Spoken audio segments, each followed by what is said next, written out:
दोस्तों कैसे हो आप सब। आई होप कि आप सब अच्छे होंगे। और दोस्तों आज की इस वीडियो का जो टॉपिक है एक बड़ा ही इम्पोर्टेंट टॉपिक है। अब जैसे कि देखिए सेमेटिक्स डायग्राम तो आप सब रीड करते ही होंगे अपने मोबाइल रिपेयरिंग में।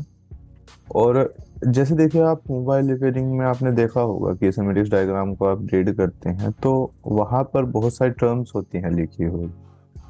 अब कुछ का तो जो है अपने को पता चल जाता है कि हाँ भाई इस चीज का ये मतलब है, ये इसका मतलब है, ये कहना चाह रहा है। लेकिन बहुत सारी टर्म्स उसमें ऐसी होती हैं जिनका हमें जो है पता ही नहीं लग पाता कि इस बात का मतलब क्या है। ठीक है। तो और अगर आप जैसे गूगल से भी पूछना चाहेंगे तो गूगल के पास भी जो है उसका कोई आंसर नहीं होता है। ठीक है जी। तो आज इसी बारे में बात करेंगे कि जो आपकी ये इलेक्ट्रॉनिक्स या फिर सेमेटिक्स डायग्राम में यूज होने वाली जो शॉर्ट टर्म्स हैं उनके मतलब जो है आप कैसे पता कर सकते हो, क्या उनका मतलब होता है और कैसे आप जान सकते हो कि हाँ इस टर्म्स का जो है पर्टिकुलर ये मतलब है।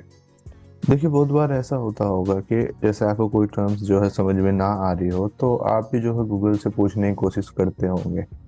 तो चलिए आज हम भी देखते हैं कुछ गूगल से पूछ करके और देखते हैं कि उसका आंसर मिलता है या नहीं मिलता है।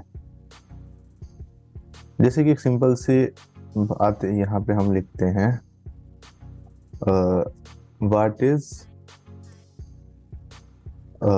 DRX switch.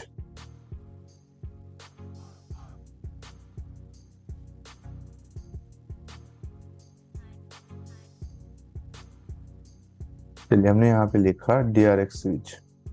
अब देखिए जैसा कि मान के चलो मैंने यहाँ पे लिखा DRX स्विच तो ये पता नहीं क्या क्या चीजें बताएगा, लेकिन जो पर्टिकुलर अपने को चाहिए उसकी इंफॉर्मेशन आपको यहाँ पे मिलेगी नहीं। अब देखिए DRX स्विच में जो है यहाँ पर कुछ इस तरह का दिखा रहा है, हम बात कर रहे हैं नेटवर्क सेक्शन के DRX स्विच के दिखा ये रहा है। तो बात ऐसी है कि जैसे मान के चलो आप स्कीमेटिक्स डायग्राम को रीड करते हैं तो वहां पे तो आपको बहुत तरह की टर्म्स मिलती हैं देखने को। जैसे देखिए मैं बोर्ड को ओपन करता हूँ। अब अपने लिए समस्या क्या हो जाती है, समस्या ये हो जाती है कि इन टर्म्स का मतलब निकाले कैसे, क्या इसका मतलब है। क्योंकि देखिए जब तक उसका मतलब ही नहीं पता चलेगा तो तब तक ये कैसे पता चल जाएगा आपको कि हाँ ये लाइन क्या काम करती है क्या नहीं करती है।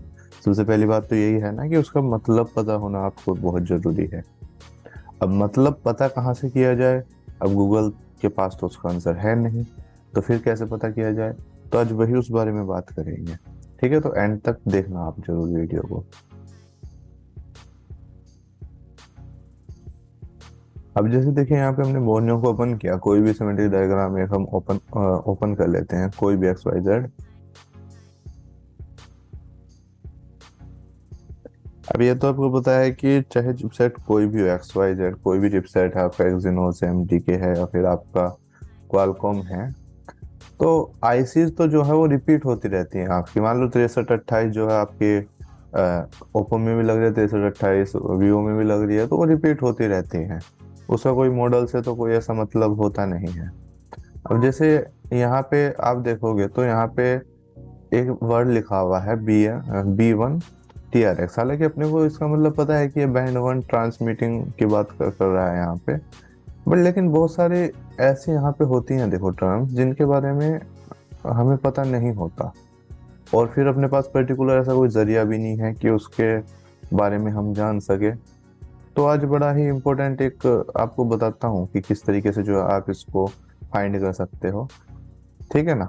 जैसे देखिए कि यहाँ पे आपका लिखा हुआ है RFFE5। अब जैसे कोई नया बंदा होगा तो उसको क्या पता चलेगा। और अगर आप यहाँ पे गूगल के से लिखोगे तो गूगल भी से कोई कोई सटीक इन्फॉर्मेशन आपको देगा नहीं। ठीक है जी। हालांकि इसका यहाँ पे मतलब है radio frequency front end 5 CL के लाइन, और ये है आपका रेडियो फ्रीक्वेंसी फ्रंट एंड 5 की डेटा लाइन। ठीक है। और ये जैसे यहाँ पे आपका लिखा हुआ है WTR XO इन, इसका मतलब आपका WTR IC का क्रिस्टल ऑक्सीलेशन की इनपुट लाइन है ये आपकी। ठीक है। अब देखो जैसे मैंने बताया कि देखो कुछ तो अपने को होती है पता, बट ऐसा सारी नहीं है कि जो सभी का ही जो है अपने को पता हो। अब जिनका नहीं पता होता तो उनके बारे में ही करते हैं बात कि उनको कैसे जाने। देखो उनका एक बड़ा सिंपल सा एक तरीका है। जैसे मान के चलो, देखो मैं इसकी पावर आईसी पे चलता हूँ। एक बड़ा ही सिंपल सा तरीका है उनको देखने का। किसी पावर आईसी पर चलते हैं, या कोई भी एक्स वाई जेड आपकी आईसी हो, उस आईसी की थोड़ी सी जो है आप डेटा ओपन कर लें।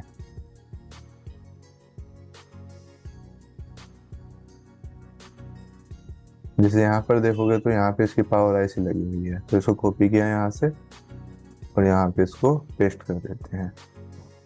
PM8953 लग रही है इसमें।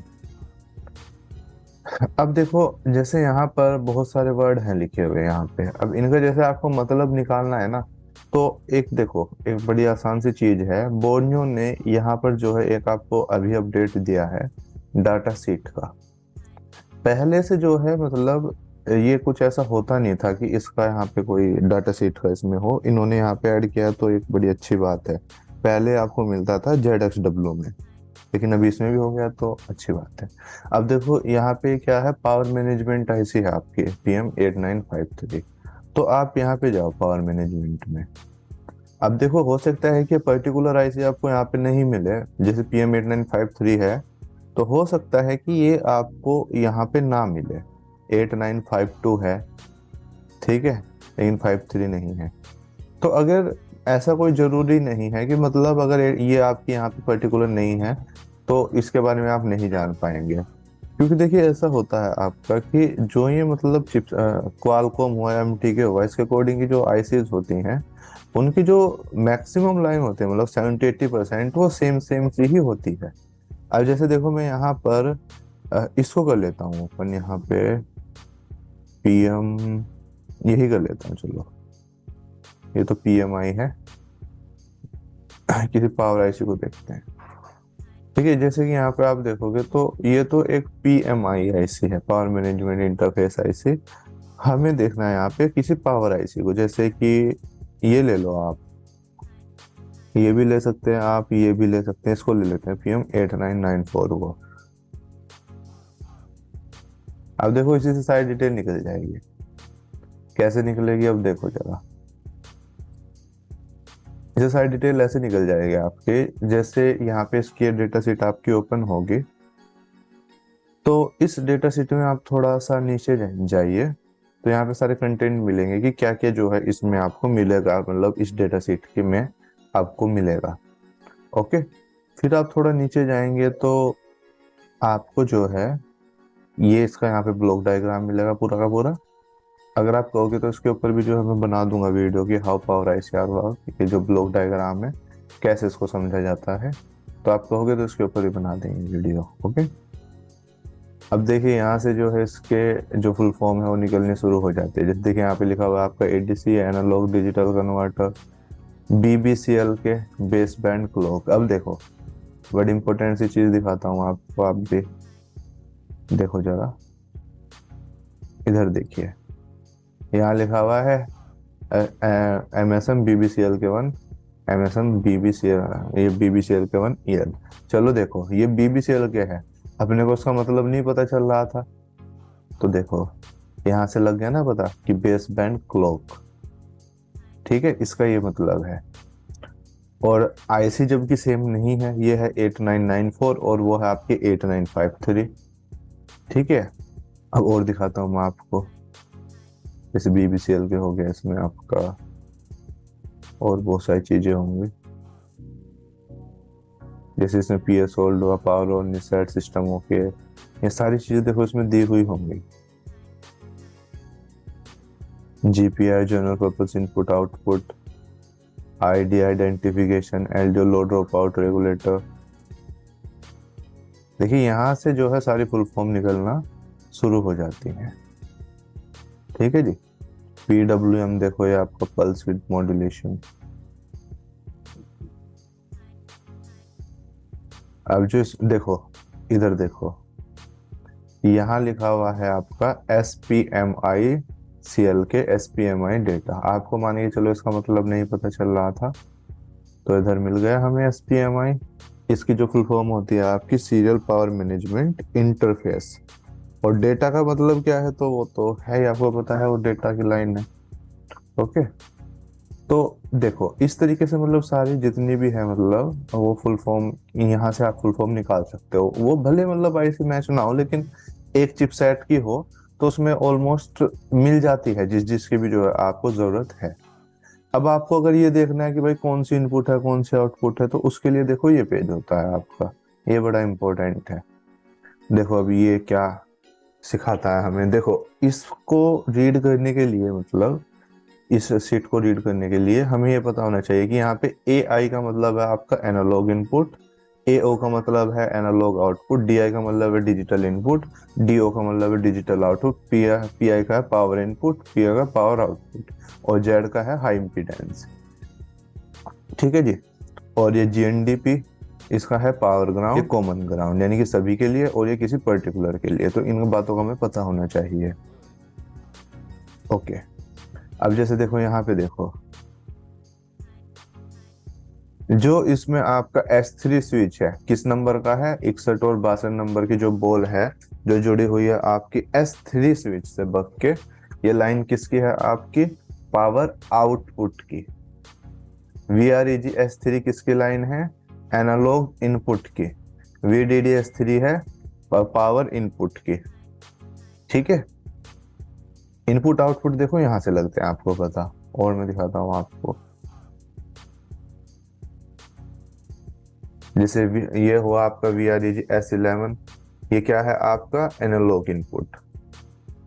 ये लो ड्रॉप आउट रेगुलेटर जिसमें आपके VREG L1 L2 L3 L4 इस तरीके से आते हैं। अब ये देखो यहाँ पे जो L1 है ये भी पावर आउटपुट है, यानी आउटपुट सिग्नल है। अब देखो इसमें इनपुट आउटपुट सारे यहीं से ही लगते हैं, आपको पता। और इसमें देखते हैं जो अपने काम की चीजें हैं। अब देखो ये भी एक बहुत बड़ा कंफ्यूजन होता है। ठीक है, बहुत बड़ा कंफ्यूजन होता है। देखो आज बड़ी इंपॉर्टेंट सी बात आपको बताता हूँ। देखो इस मैट्रिक्स में अगर आप देखोगे तो ऐसे इनसे कुछ समझ में आता नहीं, इन ये जो एरो बने हुए हैं तो इनसे कुछ खास समझ में आता नहीं है। अब जैसे यहाँ पे देखो आप, यहाँ पे सारी चीजें दी हुई है। यहाँ पे जैसे आपका ये था बेस बैंड सीएल के EN, बेस बैंड सीएल के। अब आपको ये जानना है कि किस से आ रहा है और किस में जो है आपका जा रहा है। तो अगर आप यहाँ पे देखोगे तो ये पावर आईसी की डाटा शीट है। तो यहाँ पे लिखा हुआ है आपका बेस बैंड सीएल के 1। तो ये क्या है कि आपका डिजिटल आउटपुट है। क्या है जी, ये डिजिटल आउटपुट। और जा किस में रहा है आपका सीपीयू में। बेस बैंड क्लॉक 2 है, ये डिजिटल आउटपुट, यानी कि ये भी पावर आईसी से आउट होने वाला है। और इसको देखोगे आप यहाँ पे बेस बैंड सीएल के, यानी डिजिटल इनपुट है which is come from CPU. ठीक है जी।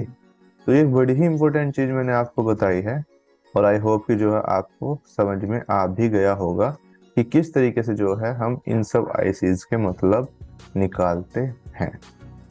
ओके, ये भी आपको पता चल गया होगा कि कौन सा इनपुट होता है कौन सा आउटपुट होता है, और अब आपको कंफ्यूजन नहीं होना चाहिए। अगर कोई कंफ्यूजन है तो कमेंट करो। वीडियो कैसी लगी मुझे कमेंट में लिख करके बताओ, और थोड़ा अपने यार दोस्तों के साथ भी शेयर करो, क्योंकि अगर आप थोड़ा कोऑपरेट करेंगे तो तभी थोड़ा सा मेरा भी मोटिवेशन बढ़ेगा आगे वीडियो बनाने का। ठीक है ना। तो चलो फिर मिलता हूँ भाई आपको किसी और नेक्स्ट वीडियो में, और आई होप कि जो आज की वीडियो आपको अच्छी लगी होगी। ठीक है, तो चलिए मिलते हैं अब किसी नेक्स्ट वीडियो में। तब तक के लिए अपना ध्यान रखिए, खुश रहिए। Thank you.